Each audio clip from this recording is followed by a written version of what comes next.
ਸੁਤੰਤਰਤਾ ਦਿਵਸ ਤੇ ਸੀਐਮ ਸੈਣੀ ਨੇ ਪ੍ਰਾਪਤੀਆਂ ਗਿਣਵਾਈਆਂ ਨੇ। ਸਰਕਾਰ ਦੀਆਂ ਨੀਤੀਆਂ ਦੀਆਂ ਸਕੀਮਾਂ ਬਾਰੇ ਦੱਸਿਆ। ਵਿਕਾਸ ਸੁਸ਼ਾਸਨ ਜਨ ਕਲਿਆਣ ਦਾ ਸੰਕਲਪ ਲਿਆ ਹੈ, ਸਾਕਾਰ ਹੋਇਆ। ਸੈਣੀ ਨੇ ਕਿਹਾ ਬਿਨਾਂ ਖਰਚੀ ਪਰਚੀ ਰੋਜ਼ਗਾਰ ਅਤੇ ਪਾਰਦਰਸ਼ੀ ਸ਼ਾਸਨ ਰਿਹਾ।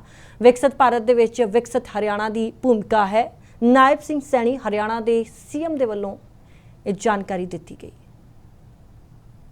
ਵਿਕਾਸ ਸੁਸ਼ਾਸਨ ਅਤੇ ਲੋਕ ਭਲਾਈ ਦੇ ਸੰਕਲਪ ਨੂੰ ਸਾਕਾਰ ਕਰਦਾ ਹਰਿਆਣਾ। ਆਜ਼ਾਦੀ ਦਿਹਾੜੇ ਉੱਤੇ ਮੁੱਖ ਮੰਤਰੀ ਨਾਇਬ ਸਿੰਘ ਸੈਣੀ ਦਾ ਵਿਜ਼ਨ, ਬਿਨਾਂ ਖਰਚੀ ਪਰਚੀ ਰੋਜ਼ਗਾਰ ਅਤੇ ਪਾਰਦਰਸ਼ੀ ਸ਼ਾਸਨ। ਨਾਇਬ ਸਿੰਘ ਸੈਣੀ ਸਰਕਾਰ ਦੀਆਂ ਸਭ ਤੋਂ ਵੱਡੀਆਂ ਪ੍ਰਾਪਤੀਆਂ 'ਚ ਪਾਰਦਰਸ਼ੀ ਅਤੇ ਜਵਾਬਦੇਹ ਸ਼ਾਸਨ ਪ੍ਰਣਾਲੀ ਨੂੰ ਪ੍ਰਮੁੱਖਤਾ ਦਿੱਤੀ ਜਾ ਰਹੀ ਹੈ। ਮੁੱਖ ਮੰਤਰੀ ਨਾਇਬ ਸਿੰਘ ਸੈਣੀ ਅਨੁਸਾਰ ਲਗਭਗ 12 ਸਾਲਾਂ 'ਚ ਹਰਿਆਣਾ 'ਚ ਬਿਨਾਂ ਖਰਚੀ ਅਤੇ ਬਿਨਾਂ ਪਰਚੀ 2 ਲੱਖ ਤੋਂ ਵੱਧ ਨੌਜਵਾਨਾਂ ਨੂੰ ਸਰਕਾਰੀ ਨੌਕਰੀਆਂ ਦਿੱਤੀਆਂ ਗਈਆਂ। ਈ ਗਵਰਨੈਂਸ ਰਾਹੀਂ ਸੇਵਾਵਾਂ ਨੂੰ ਆਨਲਾਈਨ ਅਤੇ ਪਾਰਦਰਸ਼ੀ ਬਣਾਇਆ ਗਿਆ, ਜਿਸ ਨਾਲ ਵਿਚੋਲਿਆਂ ਦੀ ਭੂਮਿਕਾ ਬੇहद ਘਟੀ ਹੈ। ਪੇਪਰ ਲੀਕ ਅਤੇ ਨਕਲ ਵਰਗੀਆਂ ਬੁਰਾਈਆਂ ਉੱਤੇ ਨੱਥ ਪਾਉਣ ਲਈ ਹਰਿਆਣਾ ਪਬਲਿਕ ਐਗਜ਼ਾਮੀਨੇਸ਼ਨ ਐਕਟ 2021 ਲਾਗੂ ਕੀਤਾ ਗਿਆ। ਨੌਜਵਾਨਾਂ ਦੇ ਹਿੱਤਾਂ ਦੀ ਰਾਖੀ ਅਤੇ ਮੁਕਾਬਲੇ ਦੀਆਂ ਪ੍ਰੀਖਿਆਵਾਂ 'ਚ ਪਾਰਦਰਸ਼ਤਾ ਯਕੀਨੀ ਬਣਾਉਣਾ ਸਰਕਾਰ ਦੀਆਂ ਤਰਜੀਹਾਂ 'ਚ ਸ਼ਾमिल है। साथियों, आज हमारी बिना खर्चे बिना पर्ची के नौकरी देने की नीति, ऑनलाइन रजिस्ट्री, पारदर्शी ऑनलाइन ट्रांसफर पॉलिसी, पढ़ी लिखी पंचायतें और अंत्योदय अभियान की चर्चा आज पूरे देश में हो रही है। यह नए हरियाणा की नई तस्वीर है। ਹਰਿਆਣਾ ਨੂੰ ਨਿਵੇਸ਼ ਦਾ ਪਸੰਦੀਦਾ ਕੇਂਦਰ ਬਣਾਉਣ ਲਈ ਸਰਕਾਰ ਨੇ ਨਵੀਂ ਹਰਿਆਣਾ ਪ੍ਰਗਤੀਸ਼ੀਲ MSME ਅਤੇ ਨਿਰਯਾਤ ਪ੍ਰੋਤਸਾਹਨ ਨੀਤੀ 2026 ਲਾਗੂ ਕੀਤੀ। ਇਸ ਦਾ ਟੀਚਾ 55,000 ਕਰੋੜ ਰੁਪਏ ਤੋਂ ਵੱਧ ਦਾ ਨਿਵੇਸ਼ ਆਕਰਸ਼ਿਤ ਕਰਨਾ ਅਤੇ 5 ਲੱਖ ਤੋਂ ਵੱਧ ਰੋਜ਼ਗਾਰ ਦੇ ਮੌਕੇ ਪੈਦਾ ਕਰਨਾ ਸ਼ਾਮਿਲ ਹੈ। ਇਸ ਦੇ ਨਾਲ ਹੀ ਮੇਕ ਇਨ ਹਰਿਆਣਾ ਉਦਯੋਗਿਕ ਨੀਤੀ 2026 ਅਤੇ 9 ਹੋਰ ਸੈਕਟੋਰਲ ਨੀਤੀਆਂ ਰਾਹੀਂ ਉਦਯੋਗਾਂ ਲਈ ਅਨੁਕੂਲ ਮਾਹੌਲ ਤਿਆਰ ਕੀਤਾ ਗਿਆ। ਈਜ਼ ਆਫ ਡੂਇੰਗ ਬਿਜ਼ਨਸ ਦੇ ਬਿਹਤਰ ਇਕੋਸਿਸਟਮ ਅਤੇ ਨਿਵੇਸ਼ ਪ੍ਰੋਤਸਾਹਨ ਨੀਤੀਆਂ ਕਾਰਨ ਹਰਿਆਣਾ ਦੇਸ਼ ਵਿਦੇਸ਼ ਦੇ ਨਿਵੇਸ਼ਕਾਂ ਦੀ ਪਹਿਲੀ ਪਸੰਦ ਬਣ ਰਿਹਾ ਹੈ। ਖੇਤੀਬਾੜੀ ਖੇਤਰ 'ਚ ਕਿਸਾਨਾਂ ਦੀ ਆਮਦਨ ਵਧਾਉਣ ਲਈ ਨਵੇਂ ਖੇਤੀ ਮਾਡਲ ਨੂੰ ਉਤਸ਼ਾਹਿਤ ਕੀਤਾ ਜਾ ਰਿਹਾ ਹੈ। ਮੁੱਖ ਮੰਤਰੀ ਨਾਇਬ ਸਿੰਘ ਸੈਣੀ ਨੇ ਦੱਸਿਆ ਕਿ ਸੂਬੇ ਦੇ ਲਗਭਗ 24,000 ਕਿਸਾਨ 44,000 ਏਕੜ ਜ਼ਮੀਨ ਉੱਤੇ ਕੁਦਰਤੀ ਖੇਤੀ ਅਪਣਾ ਚੁੱਕੇ ਨੇ। ਹਰਿਆਣਾ ਦੇਸ਼ ਦਾ ਅਜਿਹਾ ਪ੍ਰਮੁੱਖ ਸੂਬਾ ਹੈ ਜਿੱਥੇ ਕਿਸਾਨਾਂ ਦੀਆਂ 24 ਫਸਲਾਂ ਦੀ ਖਰੀਦ ਘੱਟੋ-ਘੱਟ ਸਮਰਥਨ ਮੁੱਲ ਉੱਤੇ ਕੀਤੀ ਜਾ ਰਹੀ ਹੈ। ਸਰਕਾਰ ਦੀ ਕੋਸ਼ਿਸ਼ ਹੈ ਕਿ ਆਧੁਨਿਕ ਤਕਨੀਕ, ਕੁਦਰਤੀ ਖੇਤੀ ਅਤੇ ਬਿਹਤਰ ਮੰਡੀ ਪ੍ਰਣਾਲੀ ਰਾਹੀਂ ਕਿਸਾਨ ਆਰਥਿਕ ਤੌਰ ਉੱਤੇ ਹੋਰ ਮਜ਼ਬੂਤ ਹੋਣ। हमें खेती के एक ऐसा मॉडल पर काम कर रहे हैं जिससे किसान की आय बढ़े, मिट्टी की उपजाऊ शक्ति बनी रहे, पर्यावरण की रक्षा हो और लोगों तक शुद्ध एवं पौष्टिक अन्न पहुंचे। इसके लिए हम कृषि विविधीकरण करने और बड़े पैमाने पर प्राकृतिक खेती को बढ़ावा देने के लिए किसानों को प्रोत्साहित कर रहे हैं। ਸਿੱਖਿਆ ਤੇ ਸਿਹਤ 'ਚ ਵੱਡਾ ਵਿਸਥਾਰ। ਨਾਇਬ ਸਿੰਘ ਸੈਣੀ ਸਰਕਾਰ ਨੇ ਸਿੱਖਿਆ ਤੇ ਸਿਹਤ ਖੇਤਰ ਨੂੰ ਵਿਕਾਸ ਦਾ ਅਹਿਮ ਆਧਾਰ ਬਣਾਇਆ ਹੈ। ਸੂਬੇ 'ਚ ਹੁਣ 18 ਮੈਡੀਕਲ ਕਾਲਜ ਨੇ, ਜਿਨ੍ਹਾਂ 'ਚੋਂ 12 ਪਿਛਲੇ 12 ਸਾਲਾਂ ਸਥਾਪਿਤ ਹੋਏ ਨੇ। ਆਧੁਨਿਕ ਹਸਪਤਾਲ ਅਤੇ ਮੁਫਤ ਇਲਾਜ ਦੀਆਂ ਸਹੂਲਤਾਂ ਦੇ ਵਿਸਥਾਰ ਨਾਲ ਆਮ ਨਾਗਰਿਕਾਂ ਨੂੰ ਬਿਹਤਰ ਸਿਹਤ ਸੇਵਾਵਾਂ ਉਪਲਬਧ ਕਰਵਾਉਣ ਦੀ ਕੋਸ਼ਿਸ਼ ਹੋ ਰਹੀ ਹੈ। ਸਿੱਖਿਆ ਦੇ ਖੇਤਰ 'ਚ ਵੀ ਧੀਆਂ ਦੀ ਭਾਗੀਦਾਰੀ ਵਧਾਉਣ ਉੱਤੇ ਵਿਸ਼ੇਸ਼ ਜ਼ੋਰ ਦਿੱਤਾ ਗਿਆ।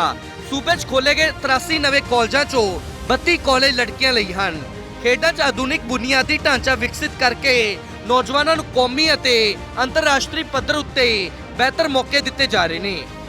प्यारे प्रदेशवासियों, शिक्षा खेल स्वास्थ्य के क्षेत्र में हमने ऐतिहासिक कार्य किए हैं। हर 20 किलोमीटर पर एक कॉलेज तथा हर 10 किलोमीटर पर एक PM श्री या संस्कृत मॉडल स्कूल स्थापित किया है। ਮਹਿਲਾਵਾਂ ਨੂੰ ਆਰਥਿਕ ਮਜ਼ਬੂਤੀ। ਮਹਿਲਾਵਾਂ ਦੇ ਸਮਾਜਿਕ, ਆਰਥਿਕ ਅਤੇ ਵਿਦਿਅਕ ਉਠਾਣ ਨੂੰ ਸਰਕਾਰ ਸਰਵਉੱਚ ਤਰਜੀਹ ਦੇ ਰਹੀ ਹੈ। ਦੀਨ ਦਿਆਲ ਲਾਡੋ ਲక్ష్ਮੀ ਯੋਜਨਾ ਤਹਿਤ ਮਹਿਲਾਵਾਂ ਨੂੰ 2100 ਰੁਪਏ ਦੀ ਆਰਥਿਕ ਸਹਾਇਤਾ ਦਿੱਤੀ ਜਾ ਰਹੀ ਹੈ। ਸਰਕਾਰ ਦਾ ਟੀਚਾ ਮਹਿਲਾਵਾਂ ਨੂੰ ਆਰਥਿਕ ਤੌਰ ਉੱਤੇ ਮਜ਼ਬੂਤ ਬਣਾ ਕੇ ਉਹਨਾਂ ਨੂੰ ਵਿਕਾਸ ਦੀ ਮੁੱਖ ਧਾਰਾ 'ਚ ਹੋਰ ਪ੍ਰਭਾਵਸ਼ਾਲੀ ਭੂਮਿਕਾ ਦੇਣਾ ਹੈ। ਸਮਾਜਿਕ ਸੁਰੱਖਿਆ ਦੇ ਖੇਤਰ 'ਚ ਪੈਨਸ਼ਨ ਵਧਾ ਕੇ 3200 ਰੁਪਏ ਮਹੀਨਾ ਕਰ ਦਿੱਤੀ ਗਈ। ਦਿਆਲੂ ਯੋਜਨਾ ਤਹਿਤ ਹੁਣ ਤੱਕ 3152 ਕਰੋੜ ਰੁਪਏ ਦੀ ਆਰਥਿਕ ਸਹਾਇਤਾ ਦਿੱਤੀ ਜਾ ਚੁੱਕੀ ਹੈ।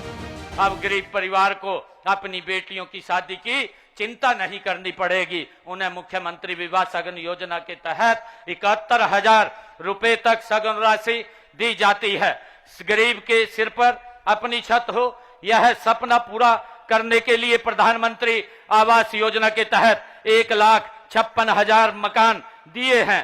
साथ ही मुख्यमंत्री आवास योजना के तहत शहरों व गांव में लगभग 32,000 गरीब परिवारों को प्लाट भी दिए हैं। ਪਿੰਡਾਂ ਤੇ ਸ਼ਹਿਰਾਂ ਦਾ ਬਰਾਬਰ ਵਿਕਾਸ। ਹਰਿਆਣਾ ਸਰਕਾਰ ਦੀ ਵਿਕਾਸ ਨੀਤੀ 'ਚ ਪਿੰਡਾਂ ਤੇ ਸ਼ਹਿਰਾਂ ਦੋਹਾਂ ਨੂੰ ਬਰਾਬਰ ਤਰਜੀਹ ਦਿੱਤੀ ਜਾ ਰਹੀ ਹੈ। ਚਾਲੂ ਵਿੱਤੀ ਸਾਲ 'ਚ ਗ੍ਰਾਮ ਵਿਕਾਸ ਲਈ 8,704 ਕਰੋੜ ਰੁਪਏ ਦਾ ਪ੍ਰਬੰਧ ਕੀਤਾ ਗਿਆ। ਉੱਥੇ ਸ਼ਹਿਰੀ ਵਿਕਾਸ ਨੂੰ ਰਫ਼ਤਾਰ ਦੇਣ ਲਈ ਸਥਾਨਕ ਇਕਾਈਆਂ ਦੀਆਂ ਸ਼ਕਤੀਆਂ ਦਾ ਵੀ ਕੇਂਦਰੀਕਰਨ ਕੀਤਾ ਗਿਆ। ਗੁਰੂਗ੍ਰਾਮ, ਫਰੀਦਾਬਾਦ, ਸੋਨੀਪਤ, ਹਿਸਾਰ ਅਤੇ ਪੰਚਕੂਲਾ ਦੇ ਸਮੁੱਚੇ ਵਿਕਾਸ ਲਈ ਮੈਟਰੋਪੋਲੀਟਨ ਡਿਵੈਲਪਮੈਂਟ ਅਥਾਰਟੀ ਦਾ ਗਠਨ ਕੀਤਾ ਗਿਆ। ਸੂਬੇ 'ਚ 3,124 ਨਾਜਾਇਜ਼ ਕਲੋਨੀਆਂ ਨੂੰ ਨਿਯਮਤ ਕਰਨ ਦਾ ਫੈਸਲਾ ਵੀ ਆਮ ਲੋਕਾਂ ਲਈ ਵੱਡੀ ਰਾਹਤ ਵਜੋਂ ਸਾਹਮਣੇ ਆਇਆ। ਖੇਡਾਂ ਅਤੇ ਯੁਵਾ ਸ਼ਕਤੀ ਨੂੰ ਸਨਮਾਨ। ਹਾਲ ਹੀ 'ਚ ਮੁਕੰਮਲ ਹੋਈਆਂ ਰਾਸ਼ਟਰ ਮੰਡਲ ਖੇਡਾਂ 'ਚ ਹਰਿਆਣਾ ਦੇ 23 ਖਿਡਾਰੀਆਂ ਨੇ ਦੇਸ਼ ਦੀ ਨੁਮਾਇੰਦਗੀ ਕੀਤੀ ਅਤੇ 10 ਮੈਡਲ ਜਿੱਤ ਕੇ ਸੂਬੇ ਦਾ ਮਾਣ ਵਧਾਇਆ, ਜਿਨ੍ਹਾਂ ਦੇ 7 ਸੋਨ ਤਗਮੇ ਸ਼ਾਮਿਲ ਨੇ। ਇਹ ਪ੍ਰਾਪਤੀ ਸੂਬੇ 'ਚ ਖੇਡਾਂ ਲਈ ਵਿਕਸਿਤ ਕੀਤੇ ਜਾ ਰਹੇ ਆਧੁਨਿਕ ਬੁਨਿਆਦੀ ਢਾਂਚੇ ਅਤੇ ਖਿਡਾਰੀਆਂ ਨੂੰ ਮਿਲ ਰਹੇ ਉਤਸ਼ਾਹ ਦਾ ਨਤੀਜਾ ਹੈ।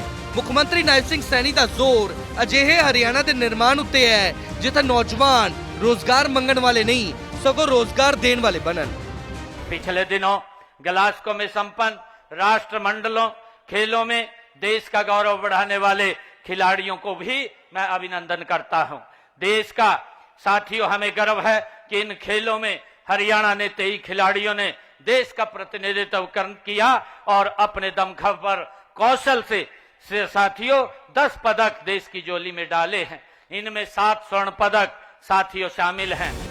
विकसित हरियाणा दा तीजा। नायब सिंह सैनी सरकार दी नीतियां आज विकास दे नाल-नाल समाजिक सुरक्षा, सुशासन, रोजगार, महिला सशक्तिकरण, किसान भलाई, उद्योग ਅਤੇ ਆਧੁਨਿਕ ਬੁਨਿਆਦੀ ਢਾਂਚੇ ਨੂੰ ਬਰਾਬਰ ਤਰਜੀਹ ਦਿੱਤੀ ਜਾ ਰਹੀ ਹੈ। ਮੁੱਖ ਮੰਤਰੀ ਨਾਇਬ ਸਿੰਘ ਸੈਣੀ ਨੇ ਆਜ਼ਾਦੀ ਦਿਹਾੜੇ ਉੱਤੇ ਸੂਬਾ ਵਾਸੀਆਂ ਨੂੰ ਵਿਕਸਿਤ ਭਾਰਤ ਅਤੇ ਵਿਕਸਿਤ ਹਰਿਆਣਾ ਦੇ ਨਿਰਮਾਣ ਲਈ ਮਿਲ ਕੇ ਅੱਗੇ ਵਧਣ ਦਾ ਸੱਦਾ ਦਿੱਤਾ। ਹਰਿਆਣਾ ਦੀ ਵਿਕਾਸ ਯਾਤਰਾ 'ਚ ਸਰਕਾਰ ਦਾ ਟੀਚਾ ਸਪਸ਼ਟ ਹੈ, ਵਿਕਾਸ ਦਾ ਲਾਭ ਸਮਾਜ ਦੇ ਅੰਤਿਮ ਵਿਅਕਤੀ ਤੱਕ ਪਹੁੰਚੇ ਅਤੇ ਸੂਬਾ ਬਰਾਬਰ ਵਿਕਾਸ, ਸਮਾਜਿਕ ਸਦਭਾਵਨਾ ਅਤੇ ਖੁਸ਼ਹਾਲੀ ਦੀ ਨਵੀਂ ਪਛਾਣ ਕਾਇਮ ਕਰੇ। Bureau report, living India news, Punjab.